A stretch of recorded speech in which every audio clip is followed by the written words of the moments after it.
So now that we have this one layer selected, now what we need to do is set up a set of layers for ourselves, so that way we can transfer all this information on one around.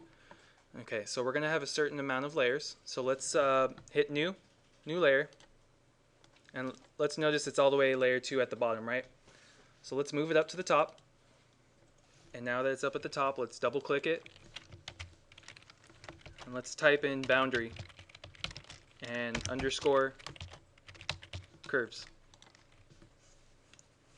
Now there's a reason why I'm putting curves at the end of everything.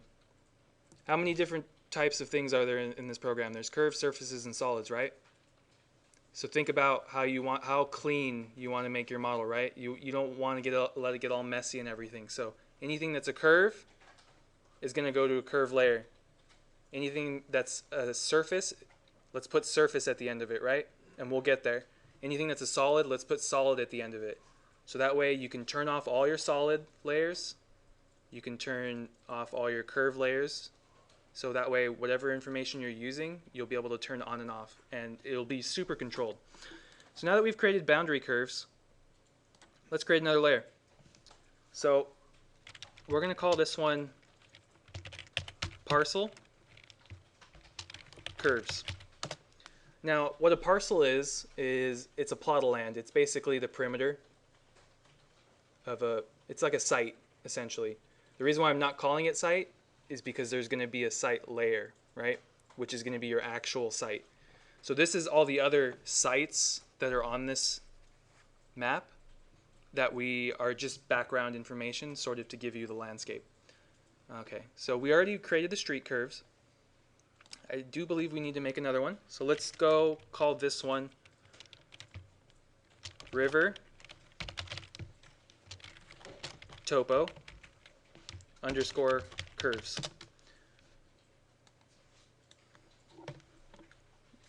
And then we have also landscape topo curves. Let me stretch this out, make sure you guys can read it all.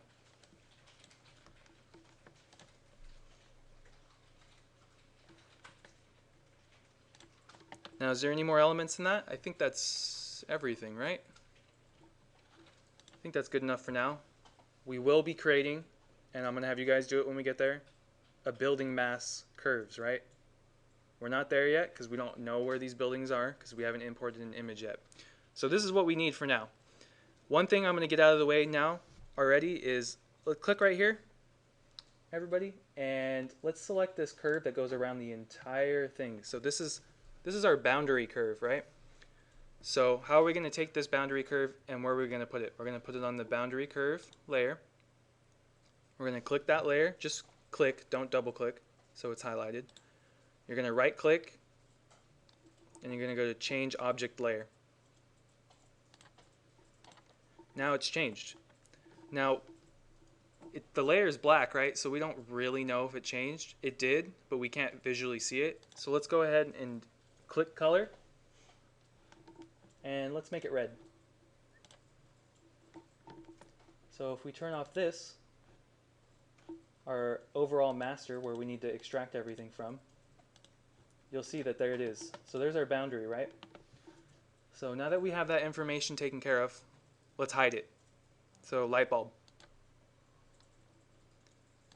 Okay, and then let's turn on layer 1 again. So the next one that might not be too obvious is going to be right here. So go ahead and click in that same area again. And this is what we're going to do is we're going to send it to the street curves. Okay. So if I turn off layers, now we can see we have two very large planes, right? And so does everybody follow how to turn on and off, select, change layers, change colors? Okay. So what I'm going to do now is let's set the colors of all these. So let's make our parcels turquoise. Let's make our river orange for now. And you can change these later when you feel like it. One thing to be wary of is if you make anything yellow, when you highlight things, it's yellow. So there's a confusion there. If you're on a yellow layer, you may not know if you're selecting things or not, because when you select it, it's already yellow, right? So that's something, I would never use a yellow color in a layer. It shouldn't even be an option. It's there, but don't use it. So let's see, what do we have left here? We have landscape topography. So let's make that brown. And then we already made our street curves green. So now that we have all of our colors taken care of, now what we need to do is extract the rest of this, and let's get them all into the right layers, right? So I'm going to stop this video, and I will replay it if there's any other questions that come up.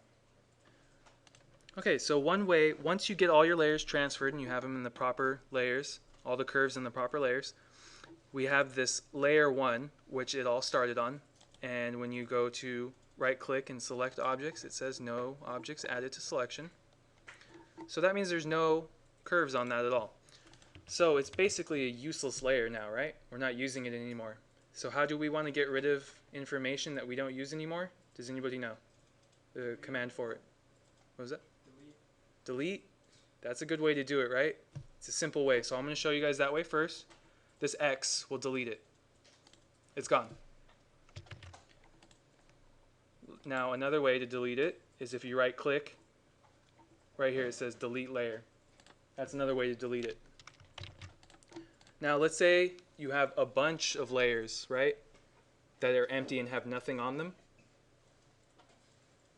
and you don't know which layers are what, and you just want to get rid of every layer that has nothing on it, like this layer 1, you're going to type this command.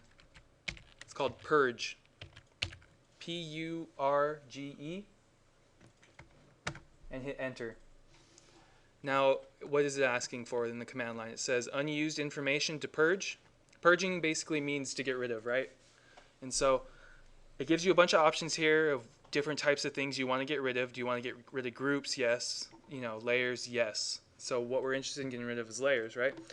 So it's already says yes. So when I hit enter, it got rid of that layer 1 for me. Now let's say if I had a bunch of layers on here, and I'll just do it real quick, right?